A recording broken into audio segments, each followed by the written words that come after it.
السلام علیکم اور رمضان کے اس مقدس مہینے پر اس خصوصی ویڈیو میں خوش آمدید۔ جیسا کہ ہم اس بابرکت مہینے کے قریب پہنچ رہے ہیں، اس کی اہمیت اور دنیا بھر کے لاکھوں مسلمانوں پر اس کے اثرات پر غور کرنے کے لیے ایک لمحہ نکالنا بہت ضروری ہے۔ اس ویڈیو میں ہم رمضان کی بھرپور تاریخ اور روایات کو دریافت کریں گے۔ ہم اس مہینے میں لیلۃ القدر، جنگ بدر اور امام علی رضی اللہ تعالیٰ عنہ کی شہادت کی اہمیت پر بھی روشنی ڈالیں گے۔ چاہے آپ رمضان کے ایک تجربہ کار مبصر ہوں یا اس کے رسوم و رواج کے بارے میں محض دلچسپی رکھتے ہیں، یہ ویڈیو آپ کو اس مقدس وقت کی جامع تفہیم فراہم کرے گی۔ تو چلیے اس روشن سفر میں ہمارے ساتھ شامل ہوں۔ رمضان المبارک اسلامی مہینوں میں سے 9واں مہینہ ہے۔ اللہ تعالیٰ نے اس ماہ مبارک میں کی اپنی طرف سے خاص نسبت فرمائی ہے۔ حدیث مبارکہ ہے کہ رمضان اللہ کا مہینہ ہے، جس سے پتہ چلتا ہے کہ اس مبارک مہینے سے رب ذوالجلال کا خصوصی تعلق ہے، جس کی وجہ سے یہ مبارک مہینہ دوسرے مہینوں سے ممتاز اور جدا ہے۔ حدیث مبارکہ ہے کہ رمضان ایسا مہینہ ہے کہ اس کے اول حصے میں اللہ تعالیٰ کی رحمت برستی ہے، اس کا درمیانی حصہ گناہوں کی مغفرت کا سبب ہے، اور اس ماہ کے آخری حصے میں دوزخ کی آگ سے آزادی حاصل ہوتی ہے۔ رسول صلی اللہ علیہ وآلہ وسلم کا ارشاد ہے کہ جب رمضان کی پہلی رات ہوتی ہے تو شیاطین کو بند کر دیا جاتا ہے، سرکش جنوں کو بند کر دیا جاتا ہے، اور دوزخ کے دروازے بھی بند کر دیے جاتے ہیں۔ ایک آواز دینے والا آواز دیتا ہے، اے نیکی کے طالب آگے بڑھ کہ نیکی کا وقت ہے، اور اے بدی کے چاہنے والے بدی سے رک جا اور اپنے نفس کو گناہوں سے باز رکھ، کیونکہ یہ وقت گناہوں سے توبہ کرنے کا ہے اور گناہوں کو چھوڑنے کا ہے۔ رمضان المبارک روزے، نماز اور غور و فکر کا مہینہ ہے، جسے پوری دنیا کے مسلمان مناتے ہیں۔ رمضان کا مہینہ اسلام میں بہت اہمیت کا حامل ہے، کیونکہ یہ وہ مہینہ ہے جس میں قرآن مجید نبی اکرم صلی اللہ علیہ وآلہ وسلم پر نازل ہوا تھا۔ رمضان کے دوران روزہ رکھنے کو جسم اور روح کو پاک کرنے اور اپنے ایمان کی گہری سمجھ حاصل کرنے کے طور پر دیکھا جاتا ہے۔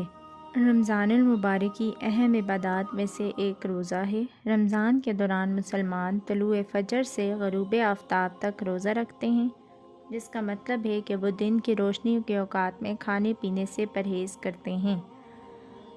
فجر سے پہلے کے کھانے کو سحری کہتے ہیں، جبکہ غروب آفتاب کے بعد والے کھانے کو افطار کہتے ہیں۔ بہت سے مسلمان کھجور اور پانی سے اپنا روزہ افطار کرتے ہیں، جیسا کہ یہ حضرت محمد صلی اللہ علیہ وآلہ وسلم کی روایت تھی۔ اس کے بعد وہ مکمل کھانا کھا سکتے ہیں، جس میں مختلف قسم کے کھانے شامل ہیں۔ بہت سے مسلم ممالک میں خاص رمضان کے پکوان اور مشروبات ہیں، جس سے اس مہینے میں لطف اندوز ہوتے ہیں۔ مثال کے طور پر مصر میں ایک مشہور ڈش جسے فل میڈیم کہتے ہیں تیار کی جاتی ہے۔ پاکستان اور بھارت میں روح افزا نامی ایک میٹھا اور تازگی والا مشروب عام طور پر پیا جاتا ہے۔ ام المومنین حضرت عائشہ رضی اللہ تعالیٰ عنہا کا انتقال مدینہ میں اپنے گھر میں 17 رمضان المبارک 58 ہجری کو ہوا۔ ان کی عمر 67 سال تھی۔ ابو ہریرہ رضی اللہ تعالیٰ عنہ نے تہجد کی نماز کے بعد نماز جنازہ پڑھائی اور انہیں جنت البقیع میں دفن کیا گیا۔ غزوہ بدر اسلامی تاریخ کا ایک اہم واقعہ ہے جو رمضان المبارک میں پیش آیا۔ یہ جنگ مسلمانوں اور مکہ والوں کے درمیان لڑی گئی، جس کے نتیجے میں مسلمانوں کو فیصلہ کن فتح نصیب ہوئی۔ اس جنگ کو اسلام کی ابتدائی تاریخ میں ایک اہم موڑ کے طور پر دیکھا جاتا ہے، اور اسے ایمان کی طاقت اور مصیبت کے وقت ہمت کی اہمیت کی ایک مثال کے طور پر یاد کیا جاتا ہے۔ فتح مکہ اسلامی کیلنڈر کے 8ویں سال رمضان المبارک کی 20 تاریخ کو ہوئی۔ یہ اسلامی تاریخ کا ایک فیصلہ کن لمحہ تھا، کیونکہ اس نے مکہ میں مسلمانوں پر ظلم و ستم کے خاتمے اور جزیرہ نما عرب میں اسلام کے قیام کی نشاندہی کی۔ امام علی رضی اللہ تعالیٰ عنہ پیغمبر اسلام حضرت محمد صلی اللہ علیہ وآلہ وسلم کے چچا زاد بھائی اور داماد تھے، اور اسلام کی اہم ترین شخصیات میں شمار ہوتے ہیں۔ وہ مسلمانوں کے چوتھے خلیفہ تھے، اور ان کی حکمت، تقوی اور جرأت کی وجہ سے تمام مسلمان ان کا احترام کرتے ہیں۔ امام علی رضی اللہ تعالیٰ عنہ کو 21 رمضان المبارک 661 عیسوی میں اس وقت شہید کیا گیا جب وہ عراق کے شہر کوفہ میں مسجد میں نماز کی امامت کر رہے تھے۔ روزہ ڈھال ہے جس کے باعث دنیا میں برائیوں سے انسان محفوظ رہتا ہے۔ جس شخص نے ایمانی کیفیت کے ساتھ اور اجر آخرت کی نیت سے رمضان المبارک کے روزے رکھے، اللہ تعالیٰ اس کے تمام گناہ معاف فرما دے گا جو اس سے پہلے سرزد ہو چکے ہیں۔ روزے سے عبادت کے ساتھ ساتھ انسان جسمانی صحت بھی حاصل کرتا ہے۔ رسول کریم صلی اللہ علیہ وآلہ وسلم کا فرمان ہے، روزہ رکھو صحت یاب ہو جاؤ گے۔ روزہ بدن کی زکوٰۃ ہے، یعنی جس طرح زکوٰۃ دینے سے مال پاک ہو جاتا ہے، اسی طرح روزہ رکھنے سے جسم بھی بیماریوں سے پاک ہو جاتا ہے۔ اعتکاف تلاش حق کی جستجو کا نام ہے، اپنے من میں ڈوب کر سراغ زندگی پانے کا نام ہے۔ اعتکاف چند روز کے لیے دنیا کی الجھنوں سے بے نیاز ہو کر اپنے خالق و مالک سے تعلق بندگی کی تجویز کرنے، یاد الہی میں آنسو بہانے، اپنے آپ سے مغفرت کرنے اور اپنے گناہوں کی معافی مانگنے کا نام ہے۔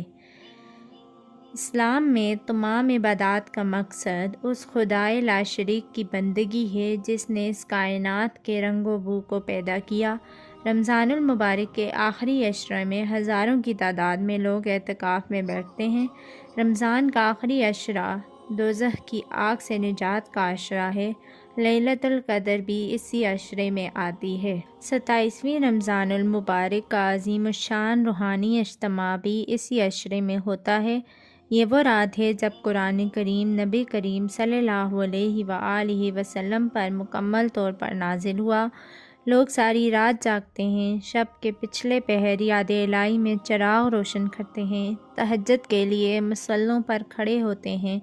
اعتکاف میں گناہوں سے توبہ، استغفار کی کثرت، دنیا سے خلوت، خلوص میں اضافہ، لیلۃ القدر کو پانے کا موقع، خلوت اور انجمن کی سفارش لوٹنے کے لیے حالات نہایت سازگار ہوتے ہیں۔ اعتکاف روحانی کیفیت کی بلندی، ذکر و فکر کی تقویت اور خیالات کی یکسوئی کی مشق کرنے کے لیے بلند درجہ عبادت ہے۔ قدر کے معنی ہیں عظمت و شرف کے ہیں۔ وہ رات اس مبارک مہینے کے آخری عشرے کی 5 طاق راتوں میں سے کسی ایک رات میں ہوتی ہے، یعنی 21ویں، 23ویں، 25ویں، 27ویں یا 29ویں رات۔ لیلۃ القدر کو متعین نہ فرمانے میں بھی کئی حکمتیں پوشیدہ ہیں تاکہ مسلمان اس رات کی تلاش میں زیادہ نہیں تو کم از کم 5 طاق راتیں اللہ کے ذکر اور عبادت میں گزاریں۔ مسلمانوں کا عقیدہ ہے کہ لیلۃ القدر کو تلاش کرنے سے وہ اپنی روح کو پاک کر سکتے ہیں اور اللہ تعالیٰ کا قرب حاصل کر سکتے ہیں۔ عید الفطر وہ تہوار ہے جو رمضان کے اختتام کی نشاندہی کرتا ہے۔ یہ اسلام کے مہینے شوال کے پہلے دن منایا جاتا ہے جو رمضان کے بعد آتا ہے۔ دن کا آغاز ایک خصوصی دعا سے ہوتا ہے جسے عید کی نماز کہتے ہیں، جو مسجد میں یا کسی کھلے علاقے میں باجماعت ادا کی جاتی ہے۔ مسلمان اس موقع کے لیے نئے یا صاف ستھرے کپڑے پہنتے ہیں اور ایک دوسرے کے ساتھ عید کی مبارکباد کا تبادلہ کرتے ہیں۔ نماز کے بعد مسلمان دوستوں اور خاندان والوں سے ملتے ہیں، تحائف اور مٹھائیوں کا تبادلہ کرتے ہیں اور تہوار کا کھانا بانٹتے ہیں۔